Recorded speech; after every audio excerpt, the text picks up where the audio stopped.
Party के हमारे अध्यक्ष,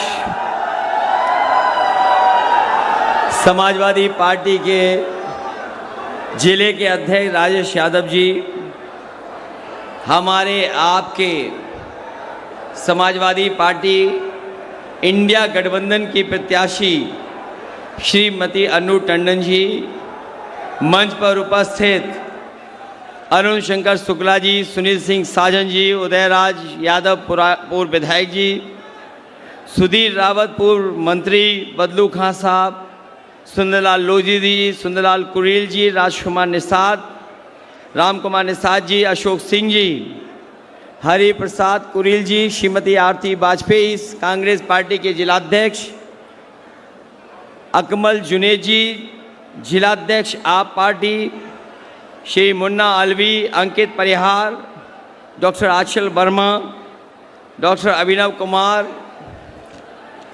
और पार्टी के मैं देख रहा हूँ बहुत सारे हमारे संगठन के सभी पदाधिकारी जो मंच पे हैं और इस चुनावी जनसभा में उपस्थित सभी हमारे किसान भाई, आदरणीय बुजुर्ग, हमारी माताएं बहनें, नौजवान साथी और पत्रकार बंधुओं, मैं सबसे पहले इस गर्मी में जहां लगातार तापमान बढ़ता चला जा रहा है, पंडाल में जो हैं, लेकिन पंडाल भी पूरा भरा हुआ है, उसके बावजूद भी जो इतनी गर्मी में दोपहरी में और धूप में खड़े हमें दिखाई दे रहे आगे पीछे दाएं बाएं, मैं सभी साथियों का बहुत बहुत आभार प्रकट करता हूं।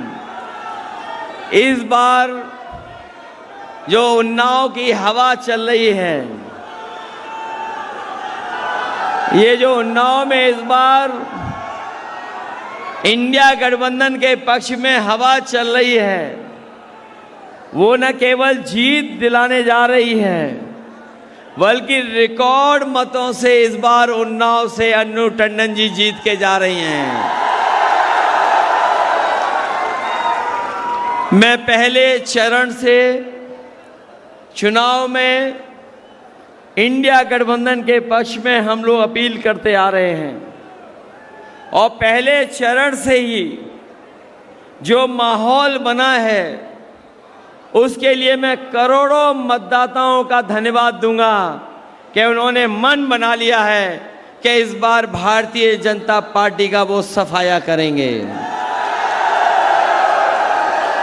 जहां भी हम लोग जा रहे हैं बड़े पैमाने पे जन समर्थन मिल रहा है और ऐसा जन समर्थन शायद पहले लोकसभा में नहीं मिला था। और इधर हम लोग बड़ी बड़ी होर्डिंगें देख रहे हैं सड़कों पर जो लगी हैं, बीजेपी वालों ने जो बड़ी बड़ी होर्डिंग लगाई हैं, आपने देखा होगा, कहने के तो ये कहते हैं कि डबल इंजन की सरकार है, लेकिन उस डबल इंजन की सरकार से एक इंजन पहले से ही गायब है। जो दिल्ली वालों ने होर्डिंग लगवाई हैं, जो दिल्ली से होर्डिंग लगी हैं, डबल इंजन की सरकार बोलने वाले, एक इंजन गायब है और जो उन्नाव का खटारा इंजन था उसको जगह ही नहीं मिली है, वो पहले से ही गायब है। बताओ गायब है कि नहीं गायब है? और 10 साल में दिल्ली की सरकार में और उत्तर प्रदेश की 7 साल की सरकार में हमारा किसान सबसे ज्यादा संकट में चला गया। जिस किसान को भारतीय जनता पार्टी ने ये कहा कि किसानों की आय दोगुनी हो जाएगी, यहाँ पर किसान भाई मौजूद हैं, उनके परिवार के लोग भी हैं, कोई बता दे कि किसी भी फसल की किसानों को आय दोगुनी मिल गई हो। ना आय दोगुनी हुई और जब ये किसान भाई दिल्ली गए थे अपने हक के लिए, इस सरकार ने दिल्ली नहीं जाने दिया। न केवल उत्तर प्रदेश का किसान बल्कि पूरे देश का किसान दिल्ली गया था। वो अपना हक मांग रहा था, वो अपने लिए कानूनी अधिकार एमएसपी के लिए मांग रहा था। लेकिन इस सरकार ने वहां पर आरसीसी की दीवारें लगवा दी, सड़कों पे कील गड़वा दी, पुलिस प्रशासन से आंसू गैस से गोलियों से किसानों को रोकने का काम किया। किसान वहां धरने पे बैठा रहा, सालों साल बैठा रहा। किसान शहीद हो गए हजार, लेकिन किसान पीछे नहीं हटा। जब सरकार ने 3 काले कानून वापस लिए थे, तब जाकर के किसान वापस हुआ था। और आज भी किसान उम्मीद लगा करके बैठा है कि उसको एमएसपी मिल जाएगी, पर यह सरकार एमएसपी उनको फसलों की नहीं दे रही है। हम अपने किसान भाइयों को कह के जा रहे हैं, ये आपकी पुरानी मांग रही है, और तभी हमारा किसान खुशहाल होगा जब उसको हर फसल की एमएसपी मिल जाए। हम अपने किसान भाइयों को भरोसा दिलाते हैं, आने वाले समय में समाजवादी पार्टी और इंडिया गठबंधन की सरकार बनने जा रही है। अपने किसानों को एमएसपी का कानूनी अधिकार दिलाने का काम हम लोग करेंगे। न केवल कानूनी अधिकार दिलाएंगे एमएसपी के लिए, बल्कि अपने किसानों के साथ जो धोखा हुआ है, आपने पढ़ा होगा अखबारों में, आपको जानकारी होगी, बीजेपी के लोगों ने बड़े बड़े उद्योगपति, बड़े बड़े लोगों का कर्जा माफ कर दिया। जो बैंकों से कर्ज माफ हुआ है वो 16 लाख करोड़ माफ हुआ है। और जब नियम बनाया सरकार ने, तो सरकार ने ये नियम बनाया था कि जिन लोगों का बैंकों पर कर्ज 5 करोड़ से ऊपर है, उनका कर्ज माफ होगा। इस कानून के और नियम बनाने से हमारे किसान जो लाखों लाख रुपए लेते हैं, कोई 1000 रुपया लेता है बैंक से कर्ज, कोई लाखों में लेता है, उनका कर्ज माफ नहीं हुआ। बड़े बड़े उद्योगपतियों का कर्ज माफ हो गया। हम अपने किसान भाइयों को, गांव में रहने वाले लोगों को और गरीबों को कह के जा रहे हैं, आपका जो कर्ज बैंकों पर है, इंडिया गठबंधन समाजवादी सरकार बनेगी, वो कर्ज माफ हो जाएगा। आपको कर्ज माफ करने का काम करेंगे। जहां इस सरकार ने किसानों को धोखा दिया, वहीं बताओ नौजवान साथियों, आपके भविष्य के साथ इस सरकार ने खिलवाड़ की है कि नहीं की है? ये नौजवान जो मेहनत कर रहा है, तैयारी करता था, अपनी परीक्षा की तैयारी करता था, कोचिंग कर रहा था, सालों साल तैयारी की, लेकिन जब वो परीक्षा दे करके घर लौटा तो वो पता लगा उसे कि परीक्षा का पेपर लीक हो गया। वो निराश होकर घर बैठ गया। जिन नौजवानों ने अभी पुलिस भर्ती की नौकरी के लिए परीक्षा दी होगी, इस सरकार ने कहा कि हम लाखों लाख लोगों की परीक्षा करा लेंगे।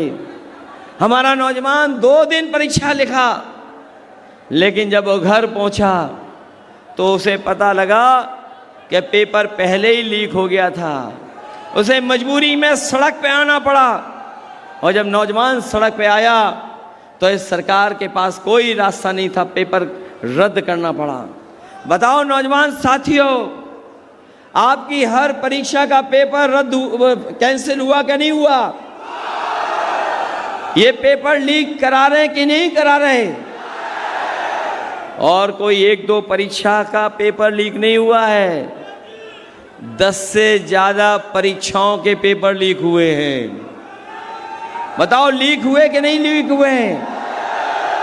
और अगर हम केवल यही हिसाब किताब लगा लें कि 60 लाख नौजवान जो परीक्षा लिख करके आए थे, जिनका पेपर लीक हुआ, उनके परिवार के 2 सदस्यों को जोड़ दें, माँ बाप को, अगर एक परिवार के 3 लोग जो इस सरकार से पेपर लीक की वजह से नाराज हैं, अगर हिसाब लगा लें तो 60 लाख बच्चों के भविष्य से इस सरकार ने खिलवाड़ की है। तो अगर हम 60 लाख का गुणा 3 में कर दें तो बताओ 1 करोड़ 80 लाख होता है कि नहीं होता है?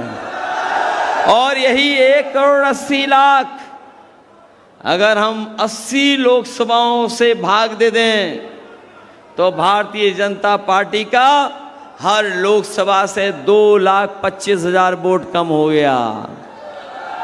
ये पेपर लीक वाले ही, यही नौजवान इस बार इनका सफाया कर देंगे।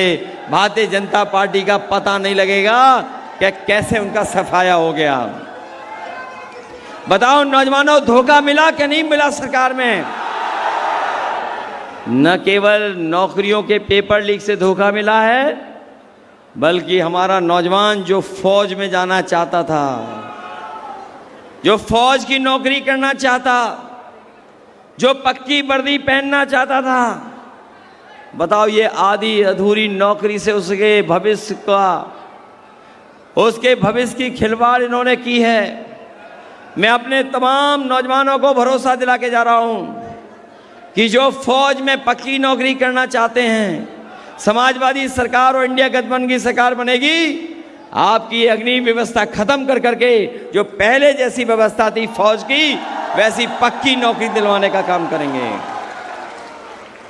अभी तो फौज की 4 साल की नौकरी हुई है। ये हमारे खाकी वर्दी वाले भाई लोग भी कभी कभी हम लोगों से नाराज हो जाते हैं। अभी तो अग्निवीर 4 साल की हुई है नौकरी। ये खाकी वर्दी वाले भी कभी कभी डराते हैं आपको। मैं बताना चाहता हूं कि बीजेपी की सरकार आ गई तो फौज की तो 4 साल की नौकरी की है, इनकी 3 साल की नौकरी हो जाएगी और 3 साल के बाद ये हमारे आपके बीच में ही घूमेंगे।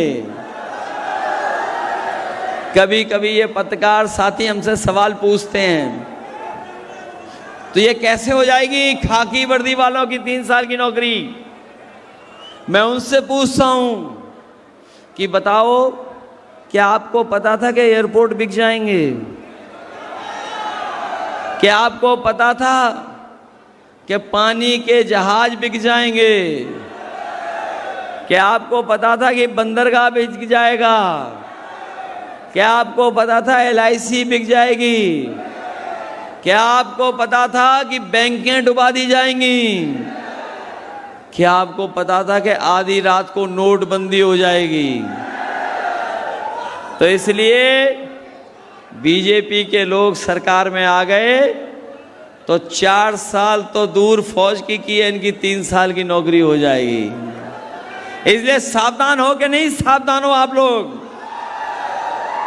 और न केवल ये नौजवानों के भविष्य के साथ खिलवाड़ कर रहे हैं, बल्कि हमारे गरीबों को बताओ कैसा राशन दे रहे हैं।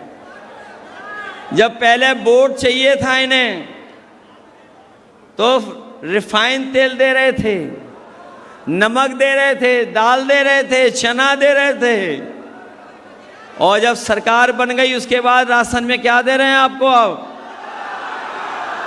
हमारे गरीबों को राशन में क्या मिल रहा है आजकल? ये लगता कोई बहुत पौष्टिक चीज दे रही है बीजेपी वाले। ये कौन सी पौष्टिक चीज दे रहे हैं आपको? इसलिए अपने नौजवानों से कह के जा रहे हो और गरीब माताओं बहनों से, इंडिया गठबंधन समाजवादी सरकार बनने जा रही है। आपका राशन की गुणवत्ता भी अच्छी होगी, राशन की मात्रा भी बढ़ेगी, और जिस तरह संपन्न लोग बड़े बड़े शहरों में बाजार में पैकेट का आटा खरीद करके जो जिसकी गुणवत्ता अच्छी है और कई बार पौष्टिक भी होता है, तो अपने गरीबों को हम भरोसा दिला के जा रहे हैं, जहां राशन की मात्रा बढ़ाएंगे वहीं पैकेट का आटा जो पौष्टिक होगा वो देंगे और उसके साथ साथ डाटा भी फ्री देने का काम करेंगे। बताओ, राशन और पैकेट आटा के साथ साथ डाटा की जरूरत है कि नहीं है? और डाटा की इसलिए जरूरत है क्योंकि आज हर चीज कंप्यूटर से हो रही है, मोबाइल से हो रही है।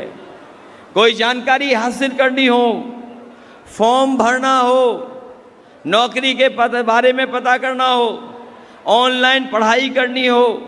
मुझे याद है जब कोरोना के समय पर सब स्कूल कॉलेज बंद हो गए थे, जब ऑनलाइन पढ़ाई हो रही थी, तो संपन्न परिवार के लोगों के बच्चों का किसी का भविष्य और किसी का साल नहीं खराब हुआ। केवल हमारे गरीब परिवार के बच्चों का 1 साल और 2 साल चला गया।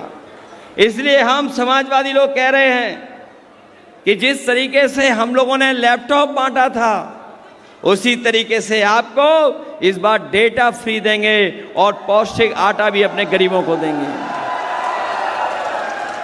ये सरकार भी बड़ी कमाल की सरकार है। हम लोगों ने लैपटॉप दिया इतना बड़ा, उसकी भी नकल कर ली इन्होंने।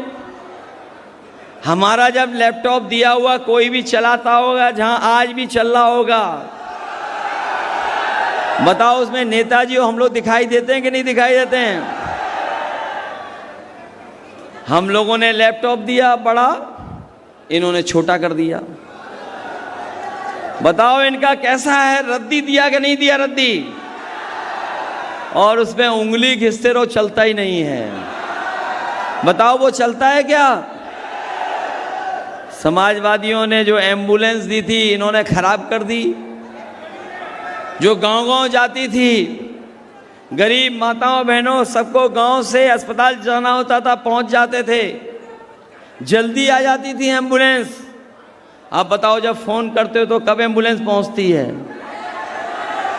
और अगर एम्बुलेंस आ भी गई तो बताओ इस अस्पताल में क्या इलाज मिल पा रहा है आपको? बताओ दवाइयां मिल पा रही हैं क्या? और हम तो दावे के साथ कह के जा रहे हैं, इस बीजेपी की सरकार ने, दिल्ली और लखनऊ वालों ने एक भी जिला अस्पताल ऐसा नहीं बनाया जहां गरीब का पूरा इलाज हो जाए। आज भी गरीब का इलाज नहीं हो पा रहा है, ऐसी सरकारें हैं। और इलाज तो दूर, बताओ महंगाई हो गई कि नहीं हो गई दवाइयों की? पहले जो दवाई आती थी, बताओ दवाइयां महंगी हो गई कि नहीं हो गई? अगर बाजार में जाओगे और हिसाब किताब लगा लेना, 2014 के समय पर दवाई की कीमत क्या थी और आज दवाइयों की कीमत क्या है।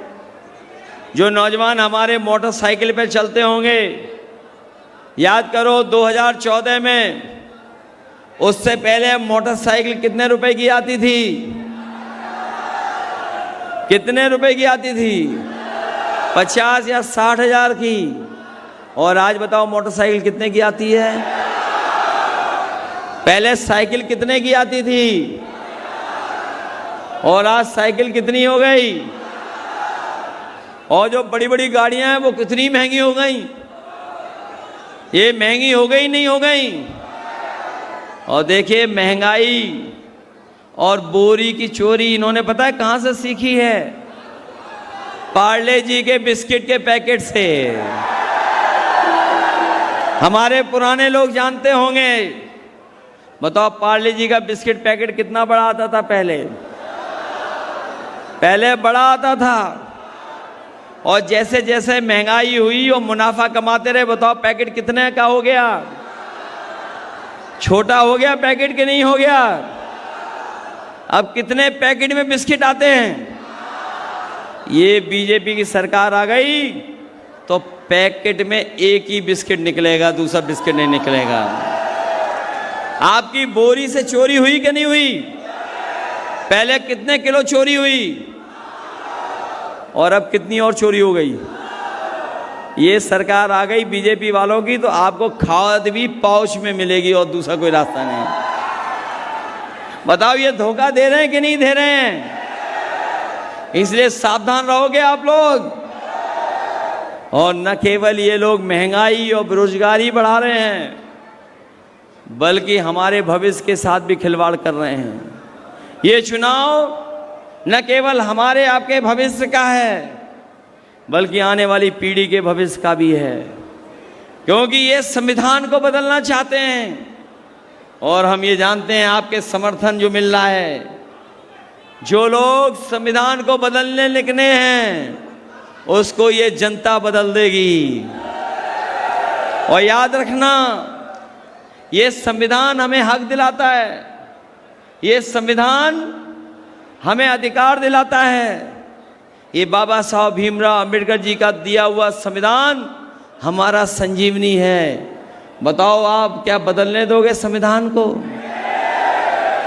और जब से ये लोग हारे हैं, पहले दूसरे चरण में और तीसरे चरण में हारने जा रहे हैं, बताओ इनकी भाषा बदल गई कि नहीं बदल गई? जो लोग 400 पार कहते थे, बताओ 400 पार कि 400 हार हो रही है इस बार? हारेंगे कि नहीं हारेगी बीजेपी? और आपके यहाँ तो सांसद कितने साल से हैं? 10 साल से। बताओ 10 साल से सांसद, क्या काम किया सांसद ने? बताओ आपके,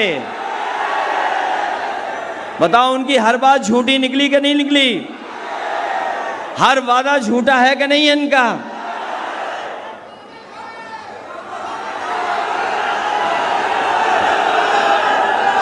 इसलिए हराइए इनको।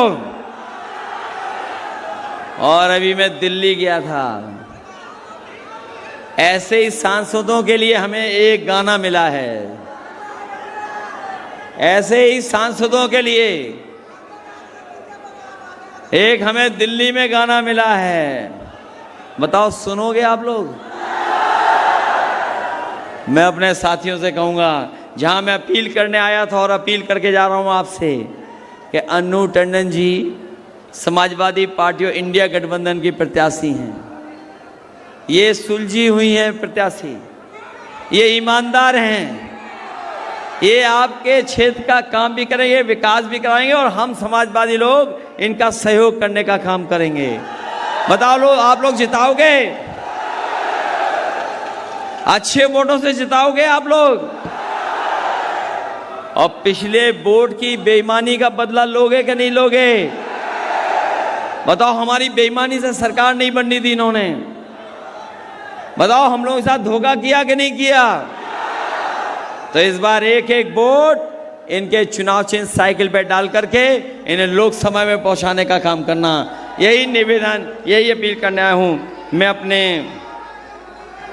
बहुत सारे नेताओं का मैं धन्यवाद देता हूं, साथ ही साथ बहुत से कार्यकर्ता यहाँ नहीं पहुंच पाए हैं, जो हमारे जिम्मेदार कार्यकर्ता हैं, जिम्मेदार नेता हैं, निष्ठावान कार्यकर्ता हैं, जो ईमानदारी से दिन रात समाजवादी पार्टी के लिए मेहनत कर रहे हैं। मैं ऐसे निष्ठावान कार्यकर्ताओं का धन्यवाद भी देता हूं, और मैं भरोसा दिलाता हूं कि जो अपने निष्ठावान कार्यकर्ता हैं, जो अपना बूथ रक्षा करके जिताने का काम करेंगे, उनका हम लोग सम्मान करने का काम करेंगे। बताओ, बूथ के रक्षक बनोगे कि नहीं बनोगे? अगर बीजेपी के लोग बेईमानी करें तो डरोगे तो नहीं? अगर ये लोग बूथ लूटने जाएं तो सावधान रहोगे कि नहीं रहोगे? अपना बूथ तो नहीं लूटने दोगे? इसलिए अपने बूथ को बचाना, बूथ की रक्षा करना और सावधान होकर के मतदान करने का काम करना, क्योंकि जो मन मर्जी वाले लोग हैं, जो मन मर्जी वाले लोग हैं, वो मन की बात कर रहे हैं, वो संविधान की बात नहीं कर रहे हैं। इसलिए हम और आप लोग संविधान की बात कर रहे हैं। जो लोग मन मर्जी हैं, आत्मतुष्टिकरण में जिंदा हैं, इस बार 140 करोड़ जनता उनको हिसाब किताब करना जानती है और हिसाब किताब करने जा रही है। इसलिए मदद करिए आप सब लोग। और जो हम सांसद जी के लिए एक गाना दिल्ली से लाए हैं, वो जरूर सुनिए आप लोग, और सुनाइए आप लोग गाना इनको। हाजिर हो सांसद जी, हाजिर हो सांसद जी, हाजिर हो। पिछले 5 साल का दे हिसाब। 2-3 बातें हैं।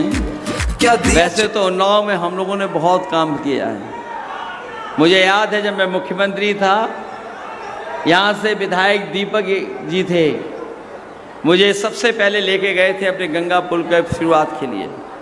वो उन्नाव के कोने में गंगा पुल को हम लोगों ने बनाया था।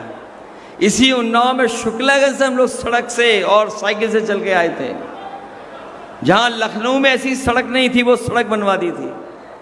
बगल में मजदूर को चलने के लिए हम लोगों ने साइकिल ट्रैक बना दिया था। साइकिल ट्रैक भी चला गया, लाइटें भी चली गई, और जो बाईपास बना रहे थे उन्नाव को लेकर के, उसका भी काम रोक दिया। बंदे का काम रोक दिया। न जाने कितने काम हम लोगों ने किए थे उस समय पर। उन तमाम कामों को रोकने का काम इस सरकार ने किया है। जिस सरकार ने काम रोका है उसको आप हटाने का काम करना। बहुत बहुत धन्यवाद।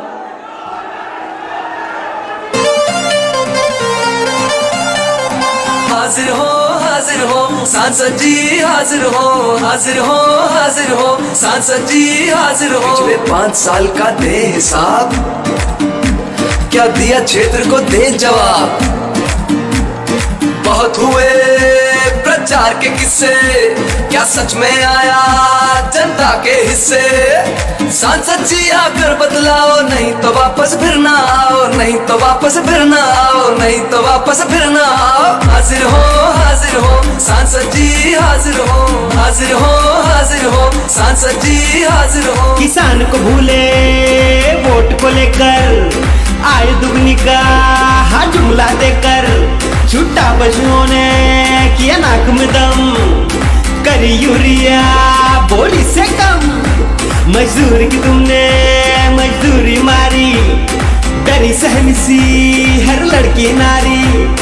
बिन बिजली के अरे खड़ा है खंबा,